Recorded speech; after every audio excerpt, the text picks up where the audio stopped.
Ya, halo pemirsa, apa kabar Anda hari ini? Langsung dari studio IDX Channel Jakarta, saya Prasetyo Wibowo kembali hadir dalam Market Review, program yang mengupas isu-isu yang menjadi penggerak ekonomi di Indonesia. Live streaming kami bisa Anda saksikan juga di idxchannel.com. Dan pemirsa, langsung saja kita mulai Market Review selengkapnya.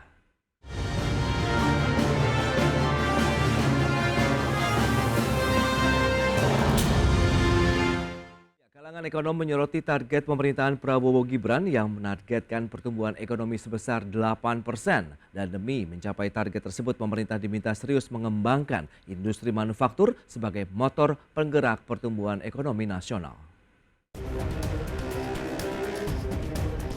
Ekonom Senior Center of Reform on Economics atau KOR Indonesia, Henry Saparini, menyoroti target pemerintah Presiden Prabowo dan Wakil Presiden Gibran Rakabuming Raka yang akan mengejar pertumbuhan ekonomi nasional sebesar 8%.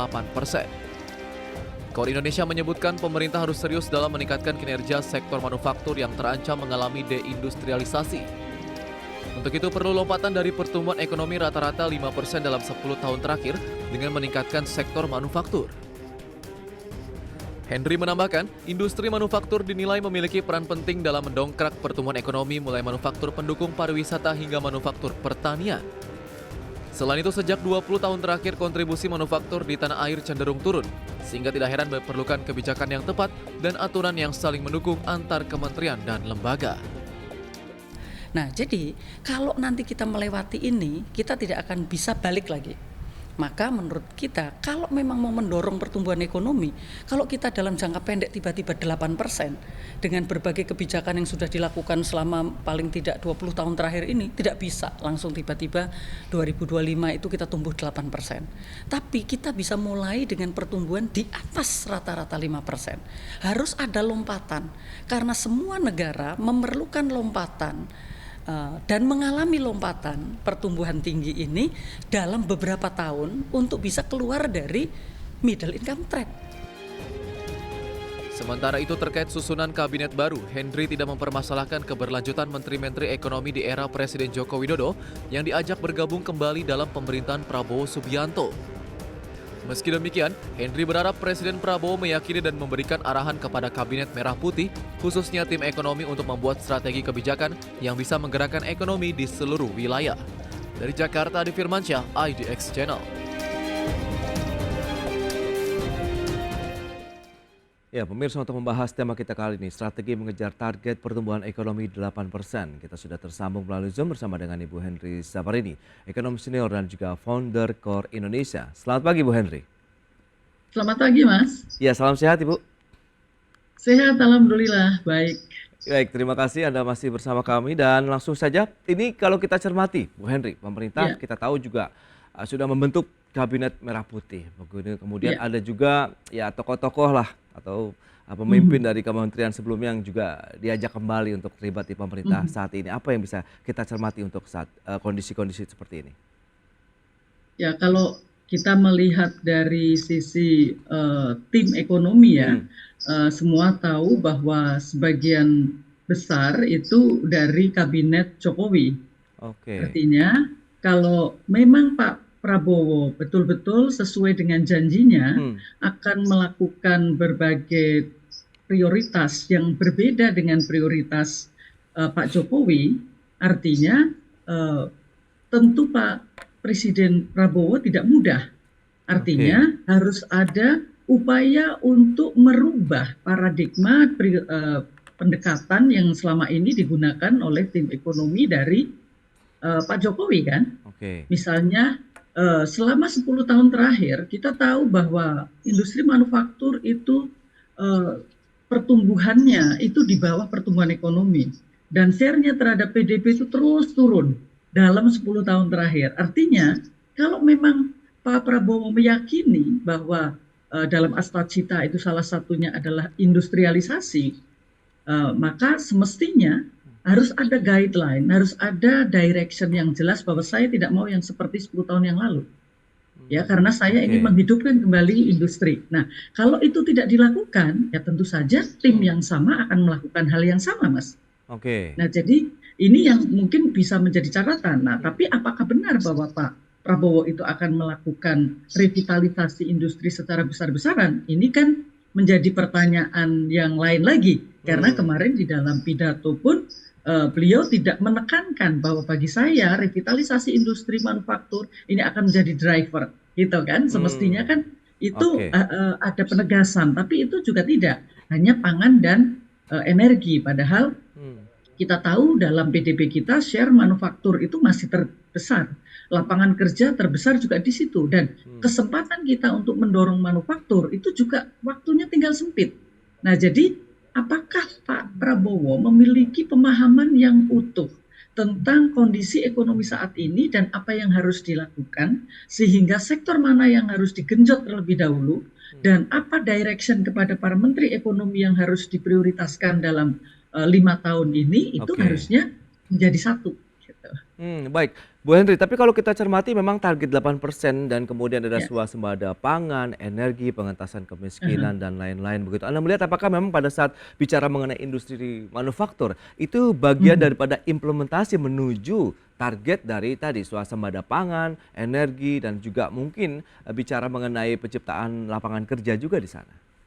Ya, pastilah kalau target untuk 8% itu saya rasa kita harus sepakat, ya. Apakah kemudian belum bisa tercapai tahun depan atau 2026 itu tidak masalah. Tetapi dengan menentukan target yang tinggi, itu memang satu hal yang diyakini bahwa pertumbuhan kita itu harus tinggi dan bisa tinggi karena potensinya di atas itu, dan yang diperlukan adalah pendekatan yang tepat untuk mencapai pertumbuhan yang tinggi itu.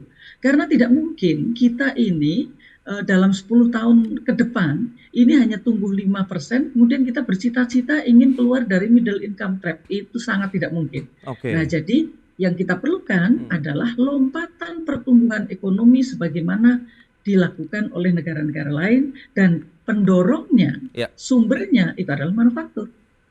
Itu dia. Kalau kita bicara mengenai berarti quantum leap begitu yang diharapkan begitu. Tapi seperti apa nih langkah-langkah yang perlu disiapkan? Karena kan bicara mengenai lompatan besar berarti kita satu hal yang sangat krusial, yang sangat besar begitu yang harus segera disiapkan dan dilakukan. Ya, tentu kalau memahami bahwa industrialisasi itulah yang harus dilakukan, maka semestinya Presiden akan memberikan direction dan kebijakan yang detail di dalam RPJMN. Nah, apakah di dalam RPJMN itu nanti akan didetailkan atau tidak, itu kita akan tahu. Apakah berarti akan dilakukan atau tidak revitalisasi industri tadi. Nah, sektornya mau apa? Banyak sekali yang bisa kita lakukan, Mas. Misalnya Presiden Prabowo akan memilih yang pertama kali drivernya adalah makan bergizi gratis. Baik, itu boleh juga. Karena itu juga akan bisa menjadi drive ekonomi, asal dipastikan bahwa ini akan menjadi pengungkit pertama pertumbuhan ekonomi kita, akan mendorong nanti industri manufaktur ke depannya. Nah, jadi ini harus ada rencana kebijakan yang komprehensif dan memastikan yang akan terikut di dalam program makan bergizi gratis ini akan lebih banyak pihak, diikuti oleh UKM, dan kemudian juga ini akan dilakukan desentralisasi, dilakukan di banyak daerah dengan menggunakan ekonomi lokal, ada local supply chains dan sebagainya. Nah, sektor-sektor apa saja nih Bu Henry yang bisa menjadi leading begitu, yang bisa membooster pertumbuhan ekonomi nasional di paling tidak 5 tahun pemerintahan Prabowo? Kita akan bahas nanti di segmen berikutnya Bu Henry. Kita akan jeda dulu sebentar. Dan pemirsa, pastikan Anda masih bersama kami.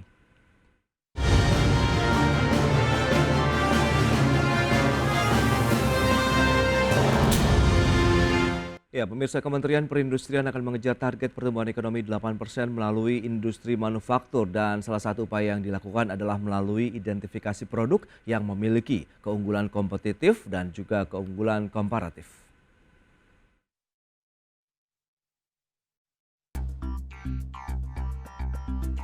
Kementerian Perindustrian akan melakukan sejumlah pemetaan produk yang bisa memacu laju pertumbuhan ekonomi Indonesia hingga mencapai 8% sesuai target pemerintahan Prabowo Subianto Gibran Rakabuming Raka. Menteri Perindustrian Agus Gumiwang Kartasasmita mengatakan Pihaknya akan melakukan identifikasi produk yang memiliki keunggulan kompetitif dan keunggulan komparatif tertinggi yang bisa mendorong geliat ekonomi nasional. Di mana masing-masing sektor industri di dalam negeri harus bisa memetakan produk-produk yang memiliki potensi tumbuh di atas 8% sehingga bisa memberikan stimulan untuk penguatan sektor tersebut.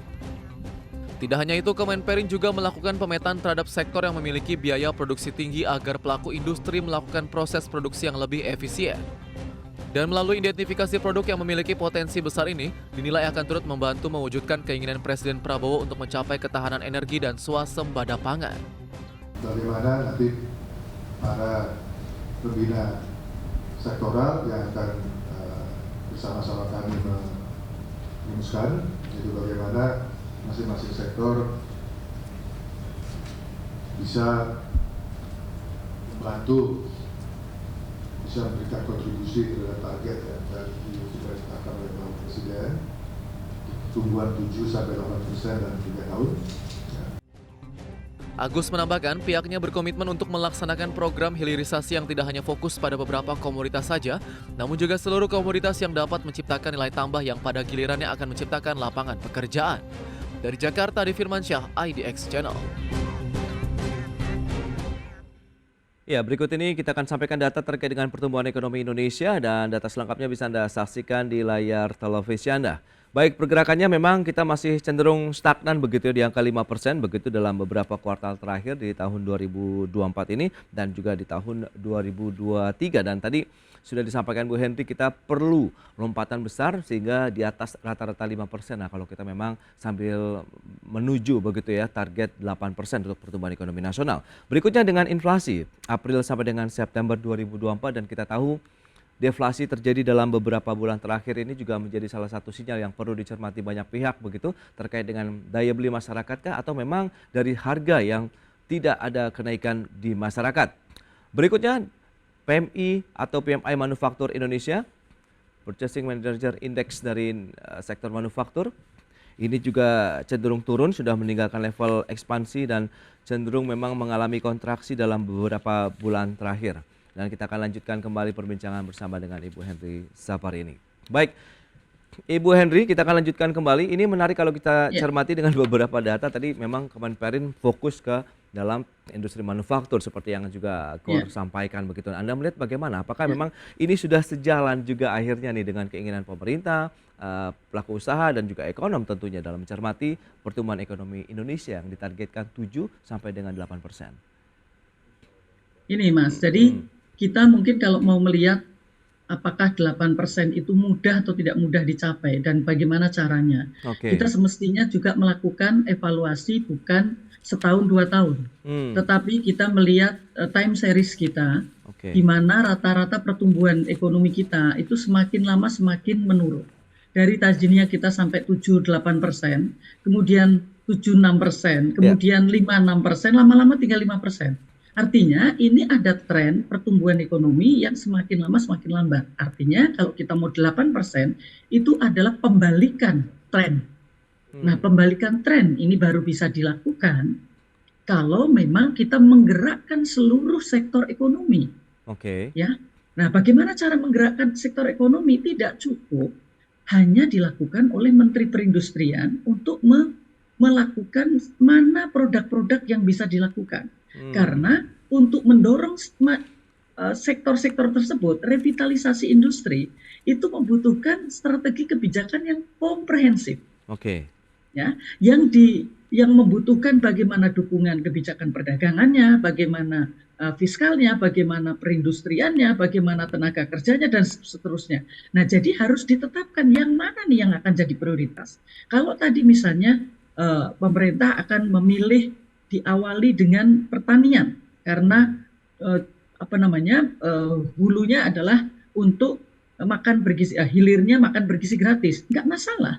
Tapi kita tidak hanya sekedar strateginya itu adalah membuat catering untuk anak-anak yang perlu untuk diberikan makan siang. Tetapi ke belakang, siapa yang akan memenuhi untuk paket makan siang tersebut?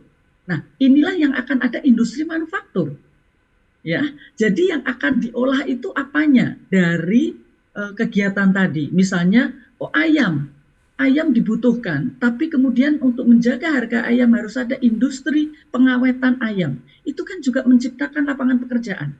Oke. Ya, itu yang diperlukan adalah tinggal pemerintah mendukung dengan berbagai kebijakan agar ada industrialisasi, itu baru di ayam. Nanti belum misalnya kita memerlukan cabai seberapa besar, bagaimana agar sekaligus cabai itu juga harganya bisa stabil, maka akan ada industrialisasi untuk pengolahan cabai dan seterusnya, sehingga kecap, kemudian minyak goreng itu juga akan menggunakan seluruh kekuatan ekonomi lokal. Nah, jadi ini yang diperlukan adalah mindset dari presiden dan seluruh timnya, bahwa kita itu harus menggerakkan seluruh ekonomi. Nah, jadi yang kemudian ada pertanyaan, terus bagaimana cara menggerakkannya? Kan sekarang kita banyak produk-produk yang sudah tidak kompetitif. Iya, banyak yang sudah tidak kompetitif karena kebijakan kita tidak pro terhadap produk tersebut. Misalnya tekstil, ya, kemudian aparel dan sebagainya. Kita tidak bisa memulai dari situ. Perlu ada penataan ulang dari kebijakan di sektor tekstil. Tapi banyak sektor-sektor yang kalau kebijakan perdagangannya itu dirubah, mereka bisa kompetitif kok. Gitu. Misalnya kita bicara tentang industri kosmetik. Industri kosmetik itu banyak sekali, yang UKM juga banyak, dan mereka itu marketnya juga besar, tetapi mereka tidak bisa bersaing dengan produk-produk impor yang itu banyak sekali, bahkan yang ilegal. Kenapa pemerintah tidak memanfaatkan kebijakan mereka? Ya, dari kebijakan perdagangan, kebijakan pemastian, bagaimana Balai POM, bagaimana BUMN pemastian dimanfaatkan untuk kita menjaga sebenarnya market kita ini dengan cara yang lebih sophisticated, gitu Mas. Baik, tapi sejauh ini benar tidak sih adanya ancaman deindustrialisasi di Indonesia kalau kita lihat dengan tadi data PMI manufaktur kita yang turun, kemudian ada beberapa industri yang juga ya akhirnya bisa dikatakan memang sudah terjun bebas begitu, apalagi industri padat karya begitu, Bu Henry. Saya rasa isu tentang prematur deindustrialisasi itu udah kita sampaikan sejak 2007, Mas. Wow, ya, karena kita sebenarnya tahun 2002 itu kita porsi industri manufaktur terhadap PDB itu masih 32%.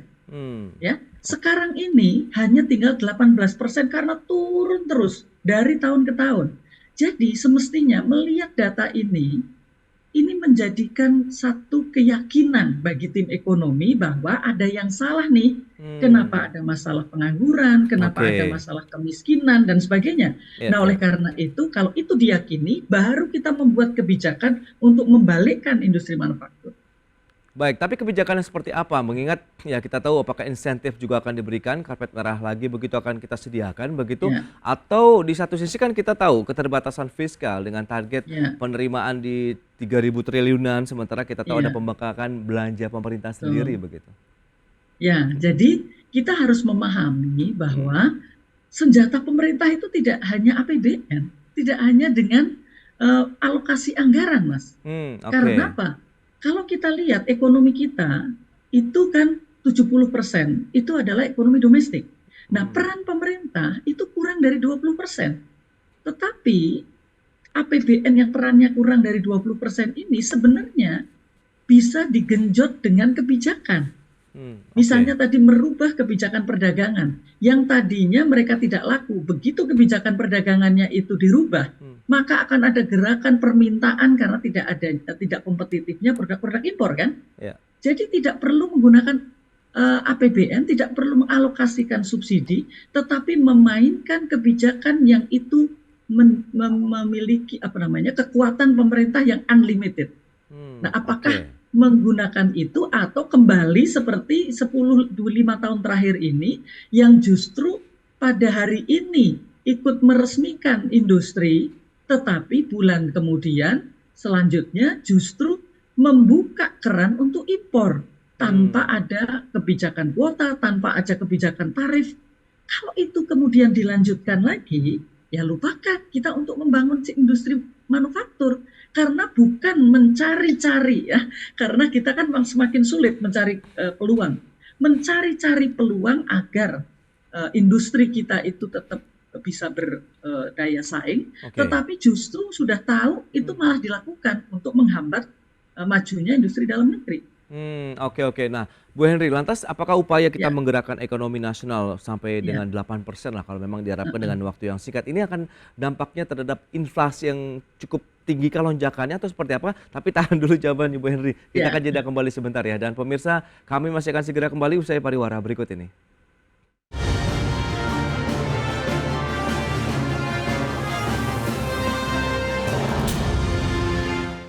Semakin menarik perbincangan kita bersama dengan Ibu Henry Saparini. Beliau adalah ekonom senior dan juga founder dari Core Indonesia. Baik Bu Henry, ini menarik kalau kita cermati begitu. Ada kekhawatiran begitu bahwa upaya menggerakkan ekonomi nasional dengan cepat lah kalau kita bisa katakan begitu booster menuju 8% ini akan berdampak terhadap lonjakan inflasi sendiri. Nah, ini bagaimana Anda melihatnya? Ya, bahwa kalau demand-nya meningkat, nanti akan ada inflasi. Itu kan tentu saja itu akan terjadi. Tetapi ini kan yang akan kita lakukan adalah kita mendorong sektor-sektor industri yang marketnya ada. Dan ada kemampuan belinya. Seperti tadi misalnya kita akan memproduksi, memfokuskan kepada sektor-sektor yang nanti akan diserap oleh APBN sebagai captive marketnya untuk misalnya program makan bergizi gratis. Ini program pemerintah yang lain juga ada. Terus ada yang menyerap lainnya adalah industri manufaktur besar.